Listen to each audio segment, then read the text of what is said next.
청취자님, 대형 마트 정육 코너 진열대 앞에 딱 섰을 때, 그 순간을 한번 상상해 보시겠어요? 네, 다들 아주 익숙한 풍경일 텐데요. 그렇죠. 우리는 그 팩에 담긴 고기들을 쭉 훑어보면서 아주 본능적인 평가를 내리잖아요. 뭐 눈으로 쓱 보고, 아, 이건 선홍빛이 아주 선명하니까 신선하겠군. 아니면, 이건 바닥에 붉은 물이 너무 많이 고여있네, 별로야. 약간 이렇게 판단하죠. 맞아요. 우리는 시각적인 정보에 엄청나게 의존하니까요.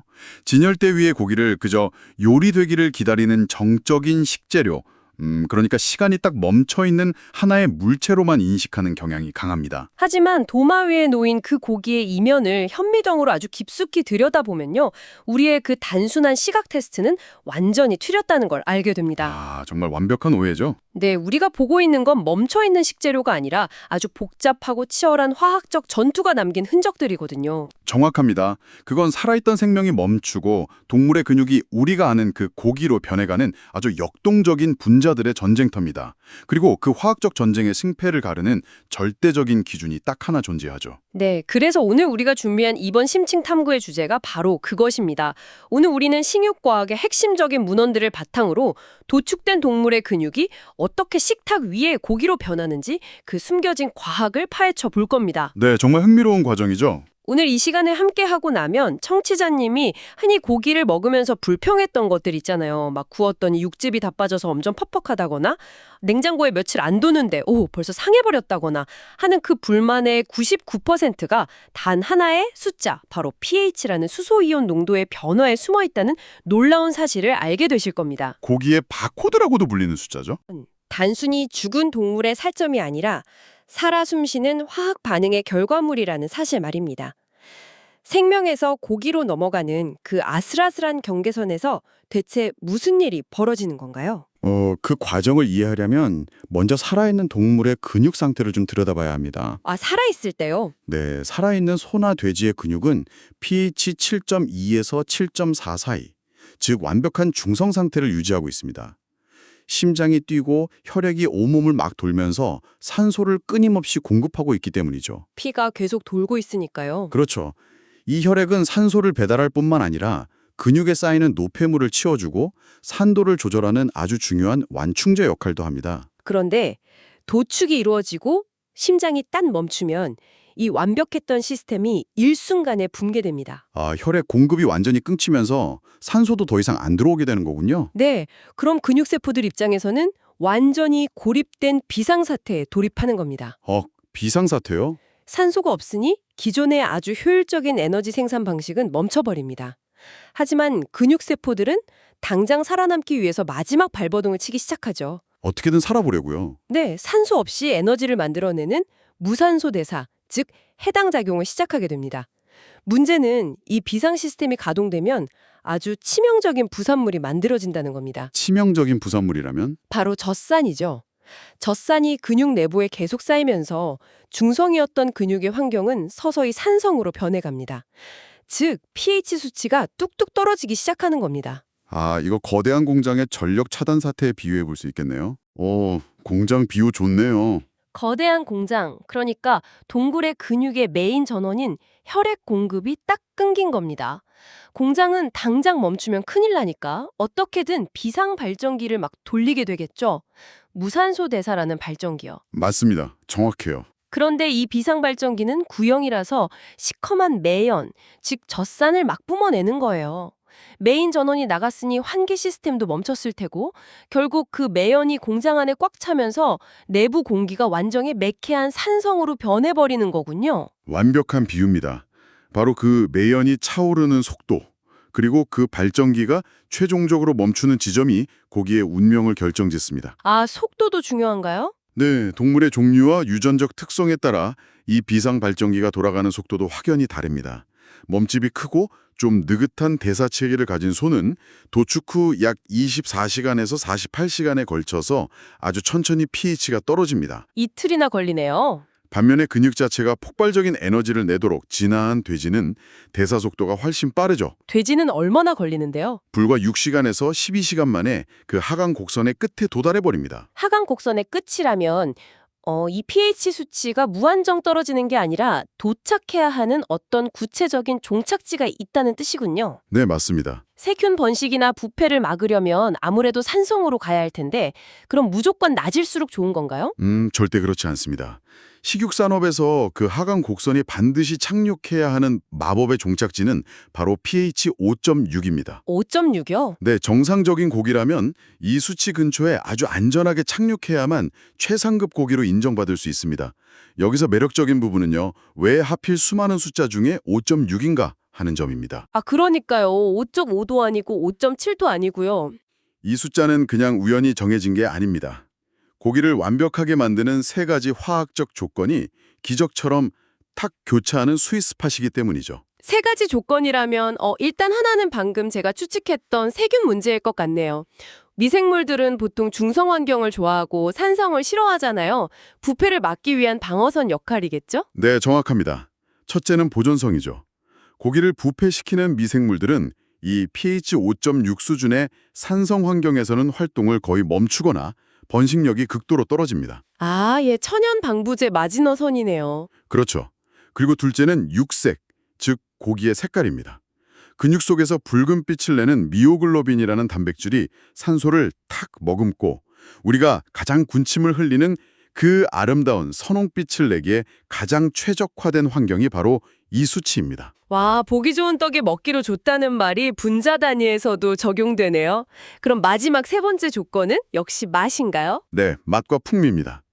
pH 5.6이 만들어내는 기분 좋은 아주 미세한 산미는 고기 특유의 느끼함을 딱 잡아주거든요. 오, 산미가 느끼함을 잡는군요. 네, 게다가 이 산도는 고기를 부드럽게 만들고 감칠맛을 확 끌어올리는 체내 숙성 효소들이 가장 활발하게 활동할 수 있는 완벽한 무대를 제공합니다. 그러니까 미생물은 굶어 죽고 색깔은 가장 예쁘게 피어나고 효소들은 감칠맛을 폭발시키는 완벽한 타협점이 바로 5.6이라는 거군요. 맞습니다. 정상적인 비행이 5.6이라는 활주로에 부드럽게 착륙하면 비로소 우리가 아는 그 맛있는 고기가 되는 거네요.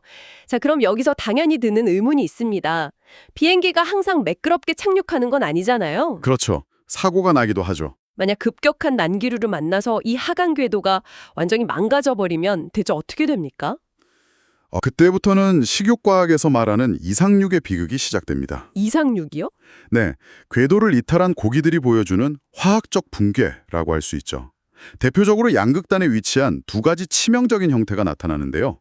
첫 번째가 주로 돼지에게서 발생하는 PSE입니다. PSE. 네, pale, 창백하고 soft, 흐물거리며 exudative, 육즙이 막 흘러나오는 상태를 뜻하죠. 현장에서는 이걸 아주 직관적으로 물퇴지라고 부릅니다. 물퇴지. 창백하고 물이 줄줄 흐르는 돼지고기라니 진짜 상상만 해도 식욕이 떨어지는데요. 대체 비상 발전기가 어떻게 돌아갔길래 이런 참사가 벌어지는 거죠? 핵심 원인은 급성 스트레스와 고온의 치명적인 결합입니다. 도축 직전의 돼지가 낯선 환경이나 기계 소음 혹은 거친 취급으로 인해서 극도의 공포와 패닉 상태에 빠졌다고 가정해 봅시다. 끔찍하네요. 아까 제가 돼지는 근육의 대사 속도가 원래 좀 빠르다고 했죠. 이런 극도의 스트레스 상황에서는 이 대사 속도가 완전히 통제 불능 상태로 폭주해버립니다. 아, 12시간에 걸쳐서 천천히 나와야 할 매연이 순식간에 그냥 확 뿜어져 나오는 거군요. 맞습니다. 도축 직후 돼지의 도체 온도는 아직 체온과 비슷한 39도에서 40도에 육박하는데요. 불과 1시간 만에 엄청난 양의 젖산이 쏟아져 나와서 pH가 5.6 이하로 수직 낙하해버립니다. 잠깐만요. 온도는 40도 가까이 돼서 막 펄펄 끓듯이 높은데 내부는 젖산 때문에 1시간 만에 강한 산성으로 면해버렸다. 이건 고기 입장에서는 뜨거운 지옥불에 산성 테러까지 당하는 거랑 똑같잖아요. 이건 고기가 그냥 익어버리는 거 아닌가요? 와, 식욕과학자들도 정확히 그렇게 표현합니다. 내부로부터 익어버린다라고요. 아, 진짜요? 네, 높은 온도와 강한 산성이 만나면 단백질은 견디지 못하고 구조가 무참히 파괴되는 열 변성을 일으킵니다.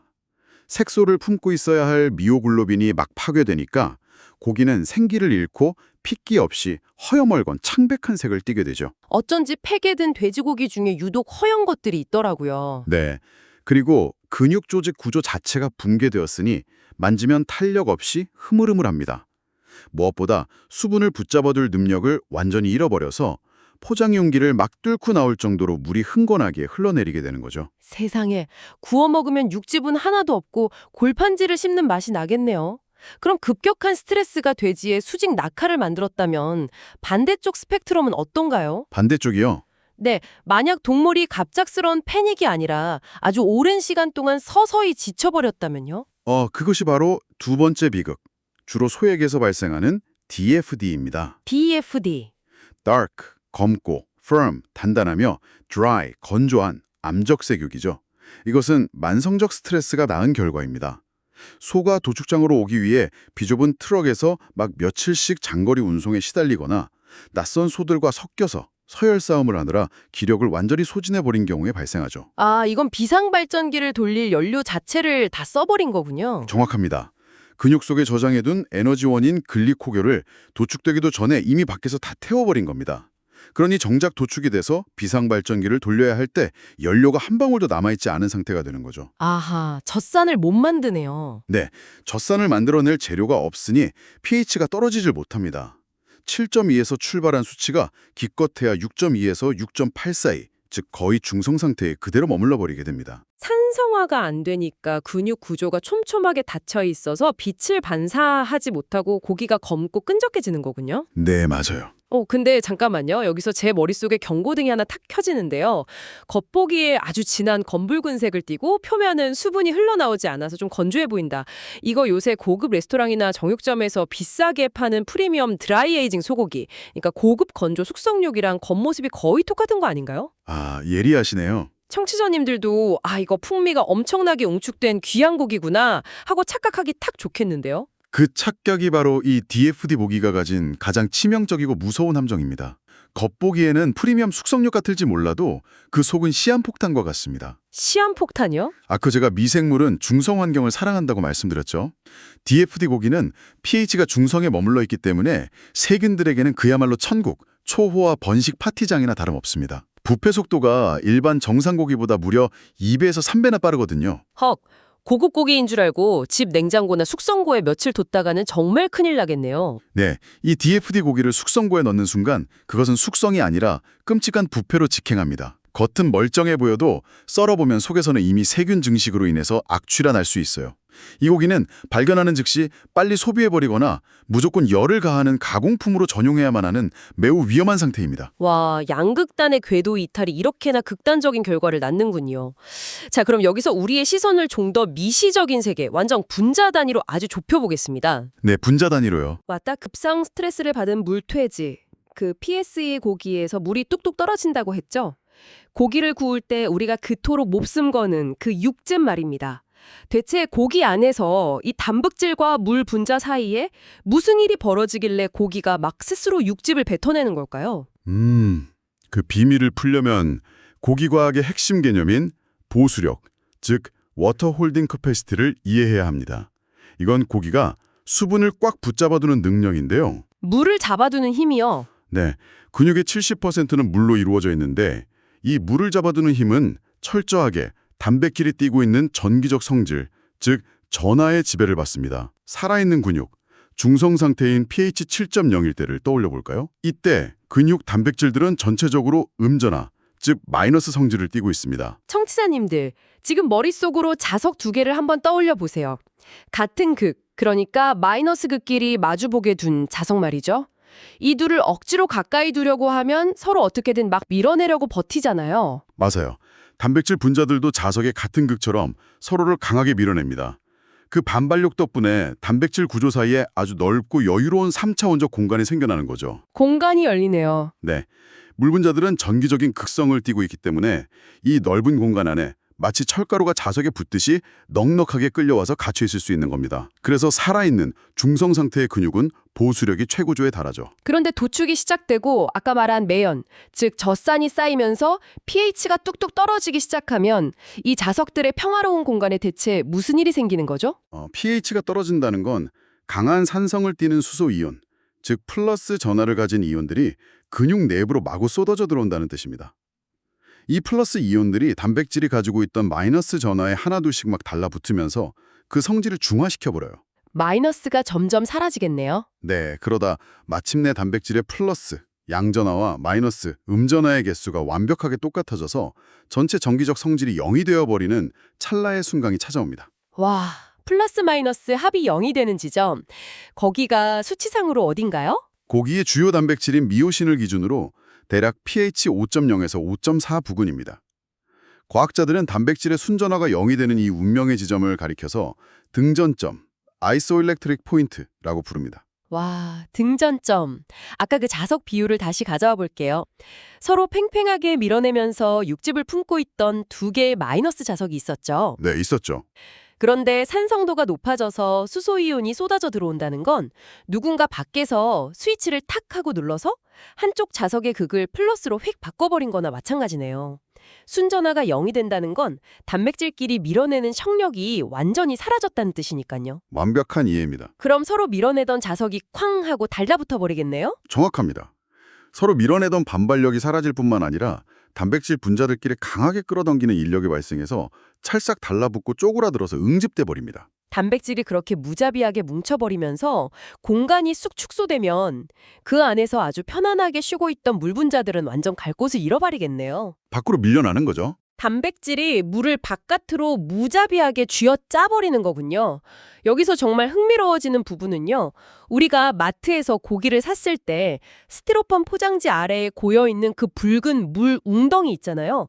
우리는 다들 그게 핏물이라고 생각해서 되게 찝찝해하면서 키친타올로 막 닦아내는데 그게 피가 아니었다는 거잖아요. 네, 정말 많은 분들이 오해하시는데 혈액은 도축 초기 방열 과정에서 이미 대부분 다 빠져나갔습니다. 그 붉은 액체의 진짜 정체는 드립이라고 부르는데요. 드립이요? 고기가 산성화되어서 등전점에 가까워지면서 단백질 구조가 무너져 내려 밖으로 뱉어낸 수분입니다. 그 수분에 붉은 단백질인 미오글로빈이 살짝 섞여서 피처럼 보일 뿐이죠. 말 그대로 고기가 흘린 눈물과 같은 소중한 육즙인 겁니다. 와, 고기의 눈물이라니 진짜 비극적이네요. 핏물이 아니라 육즙이 빠져나간 흔적이었다니 엄청 충격적인데요. 그런데 잠깐만요. 여기서 엄청난 모순이 하나 발견됩니다. 어떤 모순이죠? 아까 전문가님, 아까 정상적인 고기가 세균을 막고 맛을 내기 위해서 꼭 도달해야 하는 그 목표 pH가 5.6이라고 하셨잖아요. 네, 마법의 숫자 5.6이요. 그런데 방금 육즙을 다 토입해내리는 낭떠러짐인 등전점이 5.0에서 5.4 부근이라고 하셨고요. 5.6과 5.4, 이거 너무 아슬아슬하게 붙어있는 거 아닌가요? 바로 그 지점이 전 세계의 모든 식육과학자와 숙성 고수들이 매일 직면하는 가장 끔찍한 딜레마입니다. 딜레마요? 고기가 상하지 않게 세균을 막으려면 무조건 산성으로, 즉 pH를 5.6 이하로 꾹꾹 낮춰야만 합니다. 하지만 육즙을 지키려면 어떻게든 pH를 낭떠러진 그 등전점에서 멀리 떨어뜨려서 높게 유지해야 하죠. 완전 모순이네요. 내 안전을 위해 5.6까지 내려왔는데 거기서 한 발짝만 더 삐끗하면 육즙이 콸콸 쏟아지는 낭떠러지로 추락해버리는 형국입니다. 정상적인 고기조차 이 낭떠러지의 끝자락에 아슬아슬하게 서 있기 때문에 아무리 관리를 잘해도 유통 과정에서 어느 정도의 육즙 손실은 진짜 절대 피할 수가 없습니다. 그럼 우리는 평생 육즙을 조금씩 잃어버리는 고기만 먹어야 하는 건가요? 인간이 이 화학적 낭떠러지를 극복할 방법을 아직 못 찾았나요? 인류는 늘 돌파구를 찾아내죠. 수천 년의 경험과 현대과학이 결합해서 이 낭떠러지를 극복할 놀라운 기술을 발명해냈습니다. 오, 그게 뭔데요? 대표적인 것이 바로 소금, 즉 염화 나트륨을 활용하는 염지 기술입니다. 고대 로마 시대부터 인류는 고기를 오래 보관하기 위해 소금을 쳤지만 그게 분자 단위에서 무슨 일을 하는지는 사실 몰랐죠. 소금이요? 간을 맞추거나 겉을 건조시키는 거 말고 육즙이랑 무슨 상관이 있죠? 고기에 소금을 뿌리면 나트륨 이온과 염소 이온이 단백질 내부로 아주 깊숙이 침투해 들어갑니다. 이 이온들은 수소 이온과는 완전 다른 방식으로 단백질의 전화 상태를 완전히 뒤바꿔 버립니다. 전화 상태를 바꾼다고요? 네, 결과적으로 낭떠러진 등전점의 위치 자체를 pH 4.0대나 그 아래로 아예 저 멀리 밀어내버리는 마법을 부리게 됩니다. 낭떠러지가 멀어지니까 쪼그러들었던 단백질이 다시 팽창하면서 물을 스펀지처럼 쫙 빨아들이게 되죠. 그럼 이 모든 게 무슨 의미일까요? 청취자님, 우리가 햄이나 짭짤한 소시지를 한 입 딱 베어 물었을 때 그 특유의 뽀득하고 쫄깃하게 터지는 식감이 있잖아요. 네, 누구나 좋아하는 식감이죠. 그게 단순히 고기를 다져 넣고 짠맛을 내기 위해서 소금을 막 팍팍 친 게 아니었네요. 화학적으로 등전점이라는 낭떠러지의 위치를 싹 교란시켜서 단백질이 뱉어내려던 육즙을 도망가지 못하게 꽉 붙잡아두려는 인류의 엄청난 과학적 해킹이었습니다. 완벽한 설명입니다. 그래서 소금을 치지 않는 생고기의 경우에는 온도를 극한으로 통제하는 빙온 숙성 기술을 쓰기도 합니다. 고기가 얼기 직전에 그 아슬아슬한 온도를 유지하면 물리적으로 단백질 구조의 붕괴를 지연시켜서 육즙을 방어할 수 있거든요. 아, 얼기 직전으로요? 네, 이걸 더 큰 그림과 연결해 보면요. 결국 훌륭하고 맛있는 고기를 얻어낸다는 것은 정육점 사장님이 막 대충 짐작하는 그런 감이나 손맛의 영역이 절대 아니라는 겁니다. 완전 철저한 화학적 계산과 통제가 필요한 영역이군요. 그렇습니다. 살아있는 생명의 중성 상태에서 딱 출발해서 고기가 되기 위해 젖산 하강 곡선을 막 타다가 부패를 막고 맛이 피어나는 동시에 육즙이 쏟아지는 낭떠러지는 피해야 하는 그 좁고 좁은 종착지. 5.6이죠? 네, 그 pH 5.6이라는 목적지에 정확히 브레이크를 밟아서 멈춰 세워야 하는 지독하게 정밀한 과학이자 예술인 것입니다. 그래서 진정한 육류 전문가라면 고기의 겉모습에 현혹될 것이 아니라 그 보이지 않는 화학적 변화를 꿰뚫어보는 pH 측정기를 의사의 청진기처럼 항상 쥐고 있어야 합니다. 와, 오늘 우리의 미션이 완벽하게 성공한 것 같지 않나요? 처음 시작할 때 우리가 마트 진열대 앞에서 고기를 고르는 그 단순한 시각 테스트의 순간을 이야기했었잖아요. 네, 선홍빛 색깔, 고인물 이런 거요. 아니라는 걸 확실히 아실 겁니다.